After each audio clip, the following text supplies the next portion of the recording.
Darlings ఎలా ఉన్నారు? అంతా బాగున్నారు? Welcome to my channel.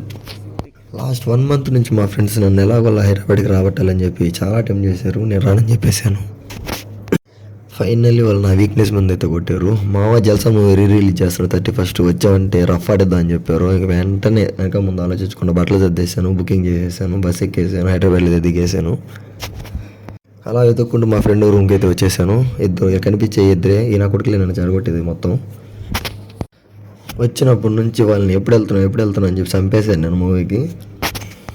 మొత్తానికి అయితే థియేటర్ కాడికి అయితే వచ్చేసాం. దీనమ్మ ఏమన్నా క్రేజ్ వాడు morning show full, afternoon show full, first show full, ఈ సెకండ్ షో ఫుల్, జనాభా హోరెత్తుకొని వస్తున్నారు. ఇదేదో ఫస్ట్ షో అనుకున్నట్టు.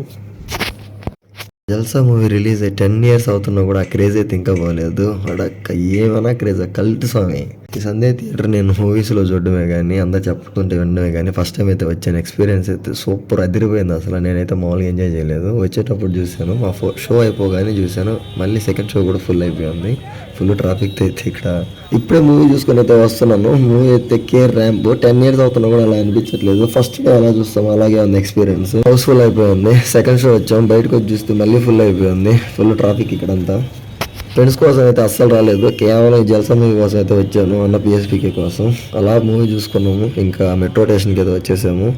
హ్యాపీగా ఎంజాయ్ చేసుకొని ఇంకా రూమ్కి అయితే వస్తున్నాము. మీ అందరికి కూడా హ్యాపీ న్యూ ఇయర్. అందరూ బాగుండాలని కోరుకుంటున్నాను. బాబాయ్, టాటా, లవ్ యూ డార్లింగ్.